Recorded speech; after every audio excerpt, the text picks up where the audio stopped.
guys, Christy here from the Stamp Cycle, and welcome to another video for my YouTube channel and blog. Today's video, I'm going to be showing you 3 different techniques and how to make this card. The first technique, I'm going to be doing some ink blending with distress inks, and that's how we get that really cool rainbow effect there. And then I'm also going to be showing you how to create this, I guess you could call it a drop shadow using vellum for this hello cutout. And then the last technique I'm going to show you is how to create this really cool flower die cut background. It's way simpler than it looks, so let's get started on the card.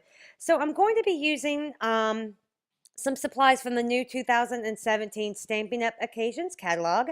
I have the Stylish Stem Framelits, and I'm going to be using that largest flower. The cool thing about this die is it doesn't cut out the flower completely, and you'll see as I'm running it through my Big Shot here. So I have a piece of Whisper White cardstock. It's cut smaller than 4 1/4 by 5 1/2, and I'm just taking this flower die, and you see when you run it through the Big Shot, it doesn't cut the flower completely out. This, if you just use this die, it just cuts out the petals and gives you that that look of a flower. This framelit set does come with an outline to this flower, so you can cut the entire flower out if you would like. But for this technique, I'm just taking this flower die and I am moving it all around this piece of Whisper White and cutting out this flower, trying to get the different flowers as close together as possible so that there's not a lot of white space in between the die cuts. I didn't show you in the video, but I did kind of clean off my cutting plates in between some of these, running this through my Big Shot, because I got a lot of those little pieces started falling out, and it started making it hard to cut out. So I just continue to move that flower around, trying to cover this background, moving that flower, getting it as close as possible to the flower I cut out before, and then you get this final look here. And this is an amazing tool. If you don't have this, really suggest you get it. I wish I'd gotten a long time ago. This is the die brush from Stampin' Up. This thing is awesome. Look how fast all those pieces fall out. It is awesome. So then once you get all those little pieces of your dies out, your die cuts out, it leaves this really cool flowered background. How neat is that? And super, super simple to make. So now we're going to work on that background, this distress ink background. So I've got a piece of watercolor paper here that I've just set on a piece of scrap paper. And I'm going to be doing some ink blending.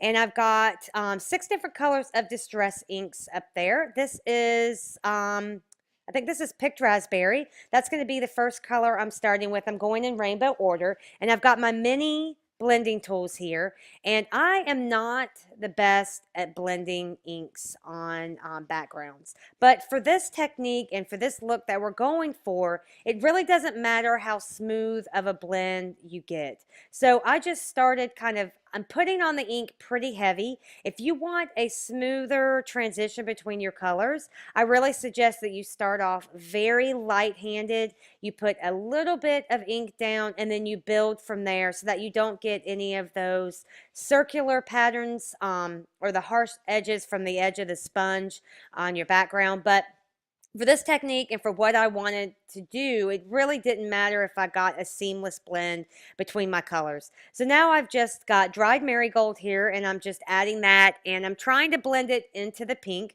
So I'll lay down my first layer of the dried marigold, and then I'll bring back in that picked raspberry, and I'll go back and forth until I get the blend that I like. I knew I was going to be distressing this background, and a lot of it was going to be covered with that flower panel that we cut out. So again, getting a seamless blend here really wasn't what I was going for.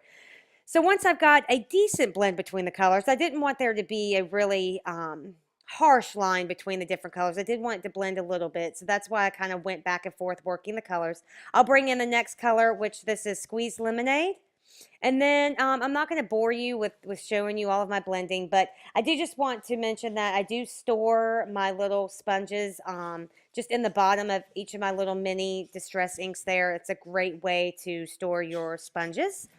And then once you get through all of your colors, I added pistachio, and I think that was peacock feathers, and then wilted violet, and that gave me the rainbow. So now I'm just going to add some water splatters with my distress sprayer.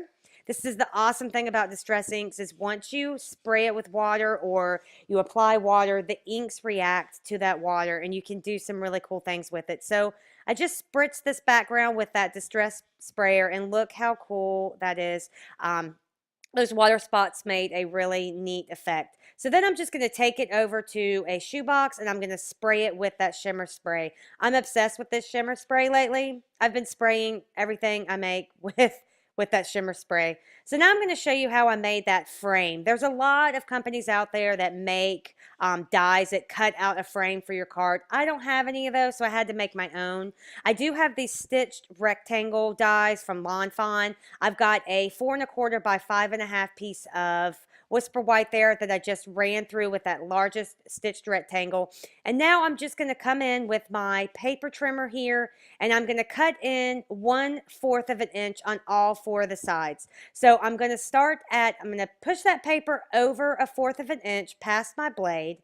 I'll come down 1/4 from the top and cut to 1/4 at the bottom. And I'll do this on all 4 sides and then that cuts out a perfect rectangle in the center to give me that frame for my card. It is a lot easier if you have the dies, but this went pretty quick, so this is another way that you can get a frame for your card. So now what I did is I also took that inked background, I ran that through using the same stitched rectangle die because I wanted to make sure that that was the same size as the frame that we created. And then now we're going to work on the sentiment. This is the hello. This is the hello die from the Stampin' Up. I think this is called Hello Thinlits. And I just have been thinking about how I could get a shadow effect to these small die cuts. So first I cut out 3 of the hello dies just using a die out of some basic black cardstock and I stacked those on each other, glued them together, and it gave a thick chipboard like sentiment. But then I really wanted the outline around the sentiment. I've seen stamping companies come out with this and it's really cool. I don't have any of those type of dies and I really wanted to create my own with these Stampin' Up Hello Thinlits. So I thought, what if I trace this die, the outer edge of the die with a pencil and then cut it out? Would that give me a perfect shadow for my sentiment? And guess what? It does. So this is super cool. I highly recommend you give this a try. It really makes that die cut pop and really gives it a neat effect. So I just traced around that die with a pencil and then I came in with my paper snips and I carefully cut out along those pencil lines. You want to make sure that you get smooth edges here. So when you're cutting, you want to move the paper, not move your scissors. The key to making this look like you die cut out this background for this sentiment is to really have smooth edges when you cut it out. So once you have it cut out, you just get an eraser and just erase any of the pencil marks that might still be on that background that we cut out. So I really want to try this with different colors. So for this card, I used vellum because I didn't think bringing in another color would look good and it would take away from the background. But I do want to try this with maybe the same black sentiment and maybe like a pink or a purple background to that die. Just a lot of possibilities with this. And I also want to try it with some of the other word dies that I have to see if I could get this same effect. So see, you just layer it on there and that gives you the perfect background for your sentiment. Pretty cool. So now we're just going to put the card together. We've got all of our techniques done and I'm just using some Tombow. This is multi-medium matte glue. This stuff is awesome because if you get a little crazy with it, it dries matte and clear and you can't see it. So I use this a lot when I'm gluing things onto vellum or just gluing sentiments, things that are very small and delicate and the glue could seep out easily. So once I got that adhered to that vellum background, I did put a block on there to make sure that it glued down nice and evenly. So now I'm just putting the rest of the card together. I'm just using some Tombow multi-purpose glue for the rest of this card. I'm applying a thin line of it on the back of this frame. I'll take that flower panel that we cut out with the dies. I'll glue that onto the frame, and then I'll put another thin line of the Tombow glue around the outside of that frame again, and then I'll just adhere this down to the front of to my rainbow panel here. You could use foam adhesive to give this some dimension, but I planned on mailing it, and I didn't want it to have too much bulk and make it hard to mail. So now I'm just going to adhere that whole panel onto a top folding A2 card base made out of some thick Whisper White cardstock to give that panel's kind of heavy, so it needed some weight to it, so that's why I used the thick Whisper White. And now I'll just glue that Hello die cut using that same Ranger Multi-Medium Matte glue onto the front. And now to give it some bling to match that shimmer spray, I've got my Spectrum Noir sparkle pen.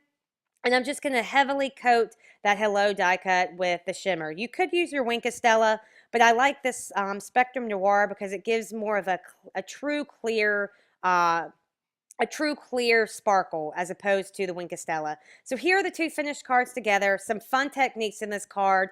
Thank you guys for joining me today, and hopefully you enjoyed some of the techniques that I showed you, and I will catch you guys on the next video. If you have any questions or would like to purchase any of the products that you saw today, you can go over to my blog at www.thestampcycle.com. Thanks, guys. Bye.